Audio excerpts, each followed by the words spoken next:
नमस्कार मित्रांनो, आज आपण बनवणार आहोत कोजागिरी पौर्णिमा स्पेशल तांदळाची खीर। सर्वात आधी आपण एका वाटीमध्ये 1 कप तांदूळ व्यवस्थित धुवून भिजत ठेवणार आहोत। त्यानंतर टोपामध्ये 1 ते 2 चम्मच तूप घालून ड्रायफ्रूट्स भाजून घेणार आहोत। ड्रायफ्रूट्स भाजल्यानंतर त्यामध्ये दूध घाला व मिक्स करून घ्या व आवडीनुसार साखर घालून मिक्स करून एक उकळी काढा। त्यानंतर बारीक केलेली तांदळाची पेस्ट घाला व मिक्स करत राहा।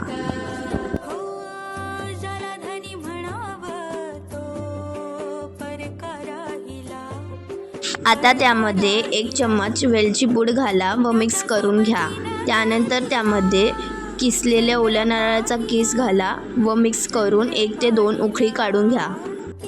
अशा प्रकारे चंद्राच्या नैवेद्यासाठी कोजागिरी पौर्णिमा स्पेशल तांदळाची खीर तयार आहे।